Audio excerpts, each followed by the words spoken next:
Welcome back, everybody. Now we're going to talk about an important electrolyte called phosphate. So phosphate is found in a lot of different places in the body. The main places it's found is in the bone, in the teeth. It's a foundational component. It's also involved in signaling pathways and, of course, our ATP reactions. Our ATP stands for adenosine triphosphate, and thus the phosphate electrolyte is very commonly used in those reactions as we go from ATP to ADP and back and forth. Also, it's somewhat important to know that phosphate is used as a urinary buffer for hydrogen ions.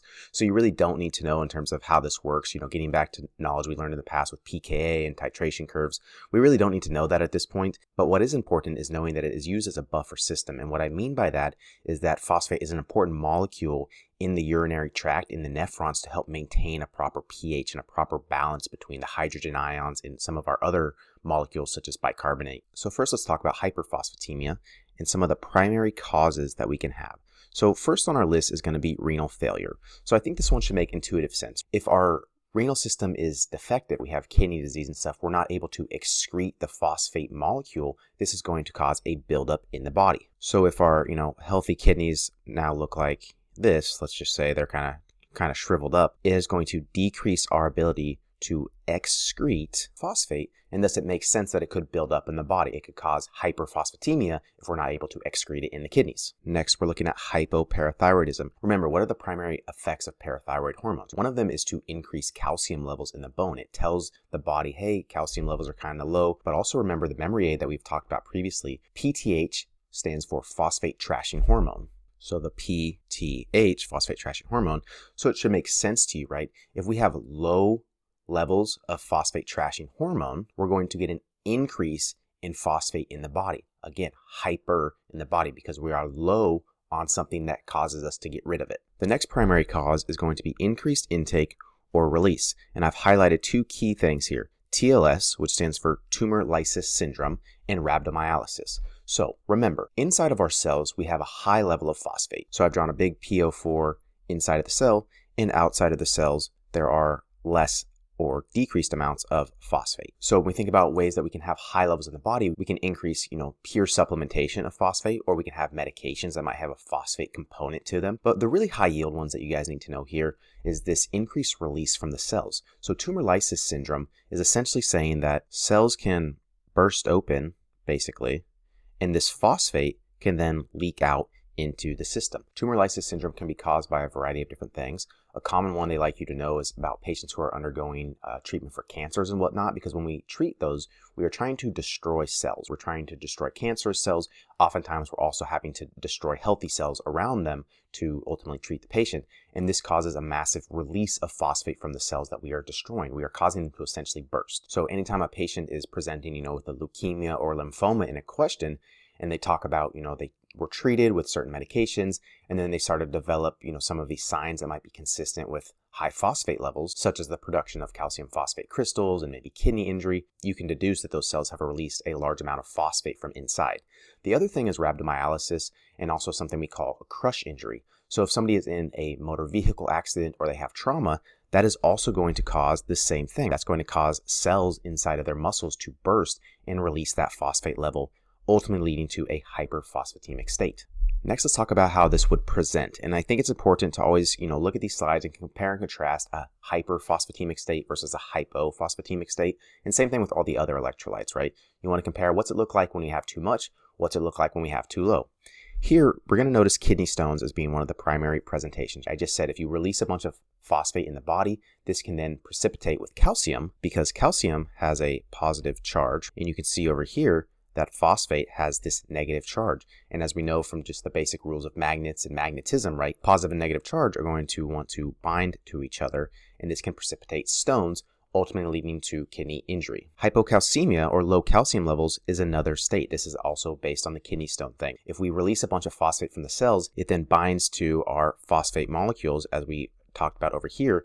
This is going to cause a decrease in the amount of calcium in the body because it's now been precipitated with the phosphate creating a stone, and thus the measured amount of calcium, right, our serum calcium level is going to be lower. I also think it's important to mention here that in general, hyperphosphatemia, a high phosphate state, can often be asymptomatic, and sometimes noting that there's a low calcium level can be one of the first signs on lab that a patient actually has a problem or is at risk of hyperphosphatemia. And the final point of presentation that we're going to talk about here is metastatic calcifications, or something called calciphylaxis. And this is typically going to be seen in patients who have a history of chronic kidney disease, also known as CKD. And essentially what happens is, because what we talked about previously is that they're not able to excrete the phosphate. Typically our kidneys would do that. It would get rid of molecules we don't need, but somebody with CKD has an impaired ability to do so. And thus you get high levels of phosphate, and this excess phosphate is essentially taken up into the smooth muscle of the vascular system. And after the phosphate is built up in this vascular smooth muscle, it will then calcify. And this is something that we call extraskeletal calcification because it's outside of the bone. And these vascular wall calcifications can have a bunch of problems for the patients. This can increase their blood pressure because we now have an obstruction that's not allowing blood flow to get through as easily. This can also cause an increased risk for thrombosis or pain. And it also increases the patient's risk for necrosis at the area. If we're blocking off blood flow, if we're not allowing blood to get to certain areas in the skin or places in the body, this can create a necrotic state. So overall, it's important to know that calciphylaxis, it's a rare thing to occur. But if a patient has CKD and they have some of these extra findings, like an ulcer, let's say, or elevated blood pressure, it's reasonable to think about that this is a potential cause for them. So finally, let's talk about the management. And, the things are probably what you would assume. So you can use phosphate binders, you can decrease intake, or in severe cases, you can use dialysis. A phosphate binder makes sense. There's a few different options you can choose from, and these are all just different options that we can know about to bind the phosphate. So if we have really high levels of phosphate in the body or the serum, and we give them a phosphate binder, right, that binds the phosphate, this is going to increase our ability to excrete that molecule, or at least decrease the total amount that is free floating in the serum. Decrease in intake should also make sense, right?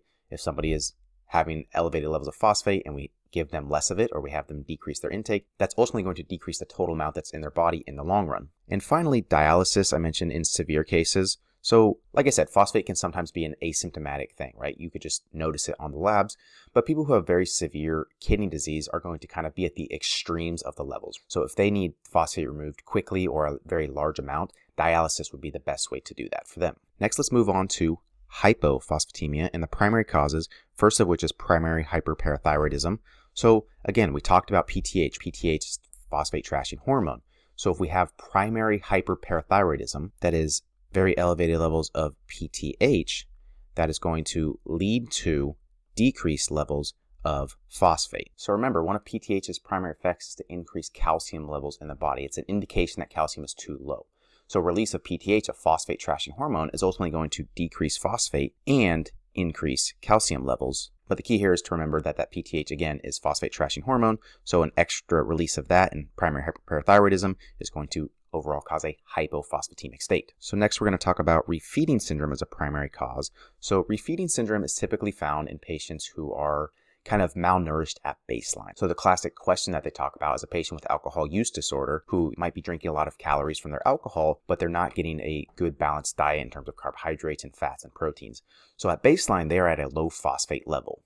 When we treat them in the hospital and we reintroduce food, this ultimately results in increased surge of insulin and metabolism. And this does a variety of things, one of which is that it creates ATP, because when we eat food, right, we eat glucose, we are using that to essentially go through the process of glycolysis and create ATP for energy. And if we are triggering that effect in somebody who already has a low phosphate state, and we're using that phosphate to then create ATP, it's going to drop the phosphate even more. So it's something that we have to be mindful of when we are treating patients who are, chronically malnourished or have alcohol use disorder.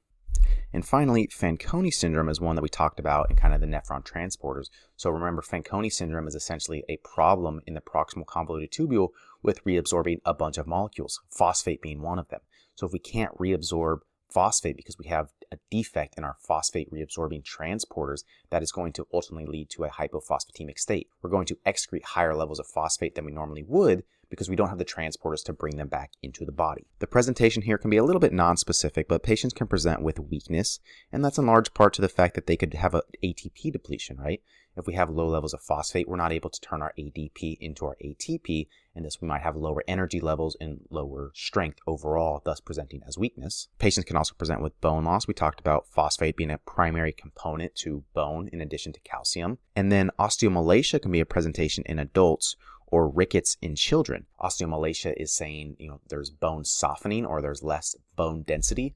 And in children, we call that rickets. And a classic presentation for children having rickets is this kind of bow leg deformity, which can be an indication in a question stem that their bones are not developing properly or they're not developing with the proper strength to maintain their typical, more neutral alignment. And finally, the management here, we'll just keep it simple for what you guys need to know. It's just to supplement with phosphate, right? There's a variety of different ways that you can do this, but early on, it's really just about knowing kind of, okay, somebody's deficient in this. Well, what's one of the primary things we can do to treat them? It's to replenish it, right? It's to give them more of what they are deficient in. So that wraps up our video on phosphate. Again, overall, I think electrolytes are super important and they're high yield tested material.